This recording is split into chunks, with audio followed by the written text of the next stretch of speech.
Aujourd'hui, on va voir ensemble la prise de décision entrepreneuriale. Quand vous êtes un entrepreneur, vous êtes appelé à prendre chaque jour des décisions plus ou moins importantes. Et aujourd'hui, on va encore rester dans le domaine des pavés parce que décidément, ces pavés nous en font voir de toutes les couleurs. On est d'accord? On vient de recevoir la dernière livraison de pavés pour terminer notre chantier. Il se trouve que, après avoir fait le décompte, la société a fait une erreur dans la répartition des pavés.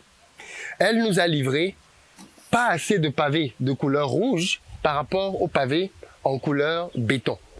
En réalité, comme vous l'avez vu d'après notre design qu'on va voir tout à l'heure et que vous connaissez déjà, on pose un pavé en béton avec un pavé rouge. C'est le principe, hein? Donc on les pose là comme ça, voilà. Et ensuite, on les assemble. Donc on pose un deuxième pavé rouge là comme ça. Ainsi de suite. Donc voilà. Non, je me suis trompé. C'est même pas comme ça, tu vois. Le mec qui fait comme s'il savait, voilà, alors qu'il ne sait rien. En fait, c'est ça. Tu les poses comme ça. Voilà. Donc du coup, c'est plutôt comme ça qu'on les enchaîne, ces pavés-là. Ben, en fait, du coup, tu as besoin d'un pavé rouge pour un pavé béton. Et donc normalement, d'après le stock qu'on avait commandé, il devait nous envoyer une moitié en pavé béton et une moitié en pavé rouge. Comme on a fait 3 livraisons, je pense qu'il a fini par s'emmêler les pinceaux. Et lors de cette dernière livraison, il a livré plus de pavés rouges que de pavés béton, mais il n'a pas livré assez de pavés rouges. En réalité, il aurait dû livrer 50 mètres carrés de pavés rouges et il n'en a livré que 30, je pense. Donc, on a un déficit de 20 mètres carrés de pavés béton. Voici la question que j'ai à vous poser. Qu'est-ce qu'on fait maintenant? Est-ce que, je le rappelle, pour qu'il renvoie une autre livraison, sachant qu'il est à une distance quand même considérable, dans laquelle il va compléter les pavés rouges au détriment des pavés béton? Première question. Alors, j'ai envie de dire, on a tendance à dire oui, c'est ce qu'il faut faire. Mais c'est ne pas prendre en considération un certain nombre de contraintes. La première, c'est que le fournisseur est loin. Et chaque fois qu'il fait livrer des pavés ici, il paye des frais de transport. Alors oui, je suis d'accord avec vous, les frais de transport sont compris dans le prix qu'il m'a fait pour les pavés. Il a inclus le transport dedans. Mais je doute qu'il ait inclus 4 livraisons de pavés. Il avait prévu 2 livraisons. Là, il a déjà fait une 3e, parce que vous vous souvenez, je lui avais mis la pression pour qu'il me livre les pavés. Il n'était pas à jour au niveau du délai. Et il a dû me livrer une partie. Donc, il s'est créé une livraison supplémentaire. Et si je lui demande maintenant de faire une 4e livraison, ce sera la livraison de trop. D'un, il risque d'être en perte par rapport à ses objectifs. 2, il risque de beaucoup discuter, donc on va y mettre du temps et de l'énergie. Et puis surtout, 3, il ne va jamais me livrer à temps. J'ai besoin que ce monsieur des pavés termine rapidement. Le délai, c'était mardi. Si vous vous souvenez, bien évidemment, nous sommes mardi. Allons voir où est-ce que nous en sommes avec nos pavés. Est-ce qu'il a tenu son objectif? Est-ce qu'il va pouvoir terminer aujourd'hui? Je vous laisse voir vous-même où est-ce qu'il en est dans le chantier. Bon, quand on entre dans le chantier, vous vous rendez bien compte que on n'a pas terminé. On est mardi, mais ce n'est absolument pas terminé du tout. Il nous reste ici à peu près 60 mètres carrés à poser. Et c'était bien évidemment mardi, le dernier délai. Et je pense que je ne sais pas ce qu'il va dire aujourd'hui, mais il n'a pas plu hier. Donc, il a dû travailler hier normalement. Il n'a pas plu hier, non, chef? Hein? Il n'a pas plu hier. Est-ce que tu vas terminer aujourd'hui comme tu avais dit? Non, tu dis... Attends. C'est évident que tu ne pourras pas terminer aujourd'hui. Tu ne pourras pas terminer aujourd'hui. Donc, vous voyez, le problème qu'on a, c'est qu'on a un supplément de pavés. Qu'est-ce que vous conseillez de faire? Qu'est-ce que vous conseillez de faire? Je n'ai pas envie de retourner ces pavés chez la société parce que, comme je vous ai dit, ça va me faire perdre du temps. Et moi, l'objectif maintenant, c'est de terminer ces pavés assez rapidement. OK? Du coup, j'ai une autre solution. En réalité, quand vous voulez prendre une décision entrepreneuriale, vous devez avoir conscience de vos forces et de vos faiblesses. En entrepreneuriat, on a un certain nombre de ressources dont on dispose chacun plus ou moins. Les 3 principales ressources qui existent dans la prise de décision sont le temps, l'argent et la compétence. Ce sont les 3 principales ressources. Pour faire ce travail-ci, on a besoin du temps, d'un certain temps. on a besoin d'argent et on a besoin d'une certaine compétence. Il se trouve que dans ce projet, la ressource la plus rare, c'est le temps. En fonction des projets, vous pouvez avoir plus ou moins de temps. Ici, la ressource la plus rare, c'est le temps. OK?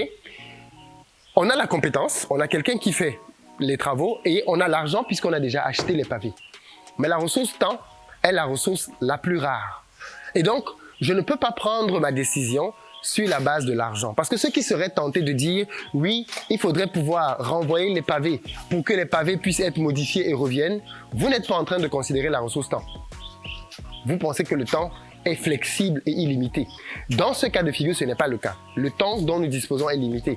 Et si c'est donc la ressource temps qui est la ressource la moins importante, c'est sur la base de cette ressource-là donc que je dois prendre mes décisions. J'espère que vous comprenez le principe. Quand vous voulez prendre une décision, vous devez analyser vos différentes ressources et c'est la ressource la plus faible, celle que vous avez le moins, qui va vous indiquer le type de décision que vous devez prendre. Par exemple, si vous voulez lancer un projet et que vous n'avez pas assez d'argent, par contre vous avez du temps et que vous avez peut-être la compétence, eh bien, vous allez devoir vous servir de votre compétence pour gagner un peu d'argent afin de pouvoir lancer votre projet. Vous voyez ce que je veux dire? C'est la ressource que vous avez le moins qui va être le pivot de votre décision.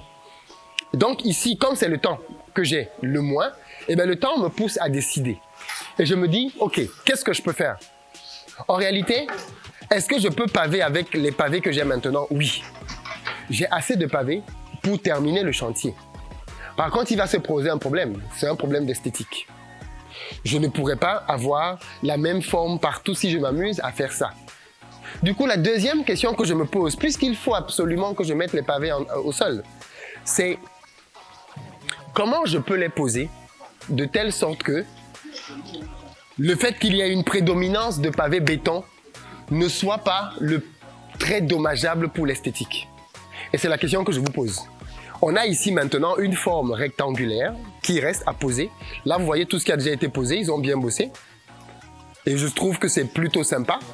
Mais derrière, ils vont faire des retouches, parce qu'il y a des endroits où c'est un peu plus creux. Et à la fin, on va reprendre le niveau de tout le terrain et tous les endroits qui sont un peu, voilà, comment je vais dire ça, morcelés. On va repasser à ces endroits-là pour les mettre à niveau et avoir une surface plane partout. Donc, le travail n'est pas encore terminé, mais on approche de la fin. Donc, je disais, ce dernier rectangle donc, qui nous reste, qui fait à peu près 60 mètres carrés, c'est un rectangle sur lequel on va avoir un problème de pose de pavés.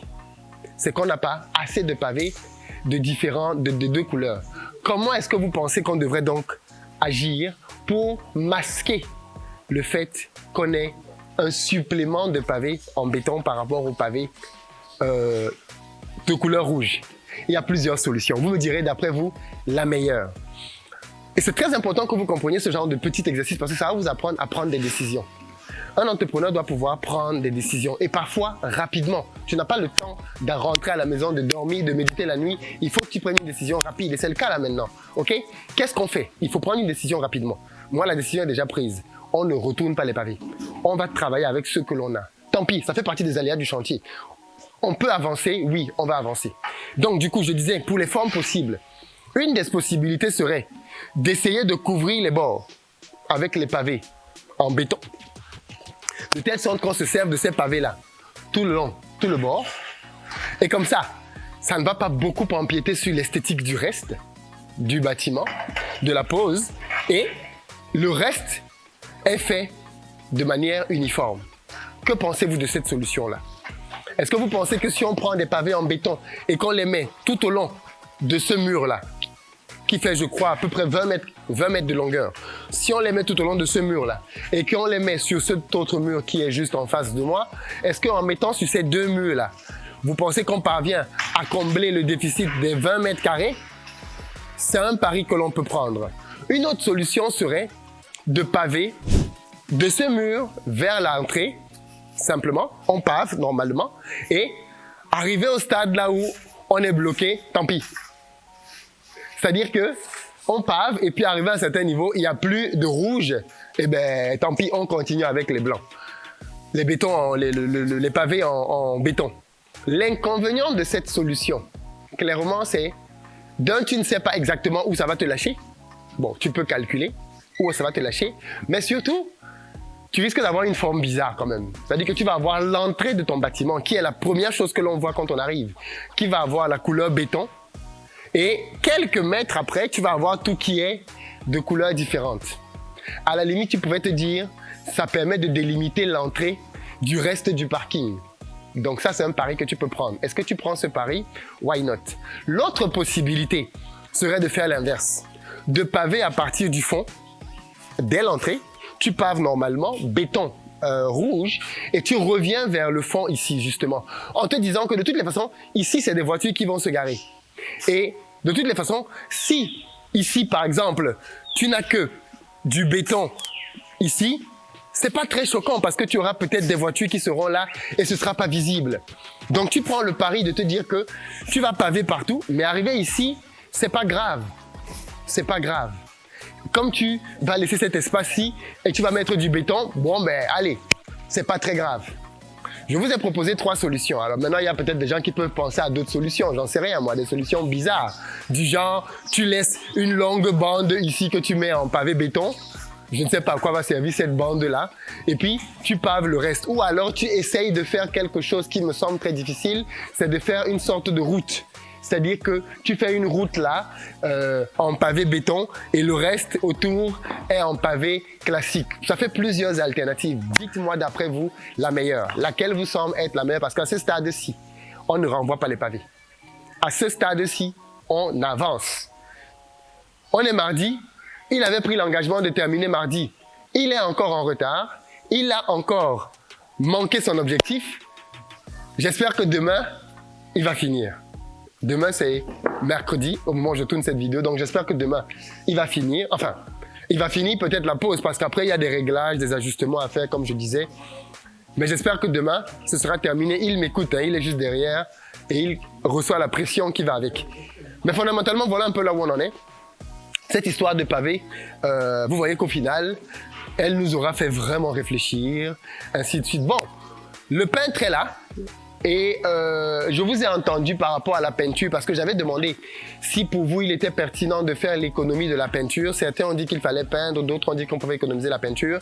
Mais j'ai bien compris, vous avez tous insisté sur le fait qu'il fallait recouvrir l'ensemble du parking avec des tôles parce que c'était important pour les voitures et c'était surtout important pour la sécurité. C'est-à-dire que quelqu'un qui passe à l'extérieur et qui est jaloux de ce qu'on fait ici peut ramasser des pierres, il les balance et ça vient tomber sur les voitures.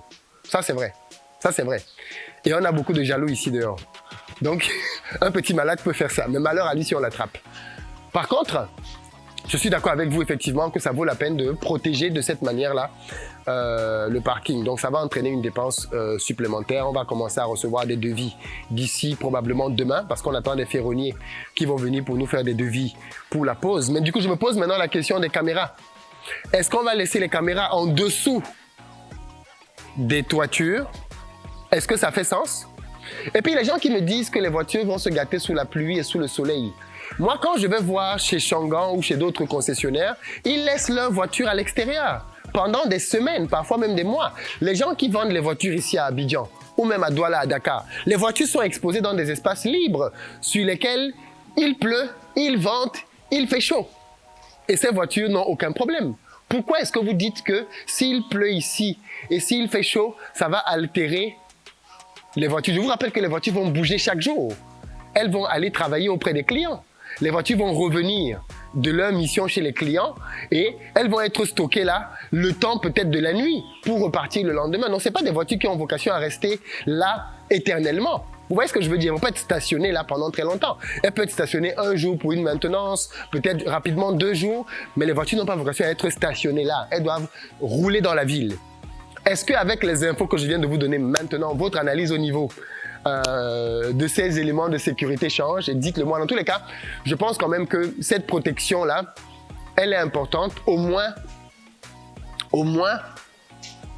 pour la sécurité. Donc voilà un peu le dilemme dans lequel on est. Sécurité, protection contre intempéries, voilà encore une décision à prendre. Mais une décision pour le coup qui va coûter plusieurs milliers d'euros. Et donc c'est une décision importante.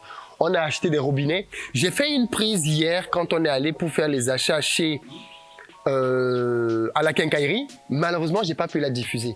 Elle aurait été intéressante parce que je vous aurais montré comment je négocie quand je vais faire des achats. J'espère qu'on aura encore l'occasion à un autre moment de pouvoir faire ce genre de prise pour que vous voyez comment est-ce que je négocie serré quand je vais faire des achats et qu'est-ce que vous pouvez apprendre de cette technique de négociation. Malheureusement, je n'ai pas pu le faire hier, mais c'est pas grave, ce n'est que partie remise. On le fera à une autre occasion. Voilà, on arrive au terme de cette vidéo. J'espère que la série continue de vous intéresser. Partagez-la, les amis, partagez. Il y a beaucoup de challenges qui arrivent. Là, maintenant, on arrive à la partie où on est en train d'essayer d'avoir nos abonnements eau, électricité. Ici, en Côte d'Ivoire, par exemple, on a un organisme qui s'appelle Sécurel qui vient et qui valide que votre installation électrique est bonne avant de vous donner le droit d'obtenir un compteur électrique. Les choses sont faites de manière assez propre quand même. Il faut le reconnaître. Et donc, on va devoir faire appel à cet organisme d'ici demain ou après-demain pour qu'il vienne valider que le travail qui a été fait ici est propre et qu'on mérite d'avoir un compteur électrique. On est dans la même démarche par rapport au compteur d'eau et pour obtenir l'eau sur le site. Donc, vous voyez qu'on est en train vraiment d'aller vers le bout du tunnel. Et voilà. Je réfléchissais tout à l'heure au design à l'intérieur parce que le challenge pour moi aussi, c'est vraiment de participer aux grandes étapes du projet, toucher du doigt un certain nombre de choses et notamment tout ce qui va être design et autres. La plupart des choses que vous allez voir ici, je les ai réfléchies avec les équipes simplement pour pouvoir aboutir aux résultats que vous allez découvrir très prochainement. Donc à l'intérieur, on se posait la question sur du papier peint parce que j'ai ramené du papier peint aussi. Quel mur on met en papier peint, quel mur on met en couleur, en peinture blanche. On m'a proposé d'autres couleurs, blanc cassé, du jaune, ainsi de suite, du taupe. J'ai pensé que le blanc restait le plus adapté pour des bureaux. Je ne sais pas ce que vous en pensez vous, mais en tout cas ce sera blanc et pour casser un peu le blanc, on va mettre du papier peint sur certains murs. Voilà ce que je voulais vous partager là-dessus et je vous donne rendez-vous demain pour une autre aventure qui j'espère va être tout aussi passionnante. De mémoire, demain je rencontre le PDG de Shangan pour avoir une vue sur le reste du parc. Et donc j'espère qu'il va nous permettre de filmer tout ça et ça risque d'être très intéressant. Je vous dis à très bientôt les amis.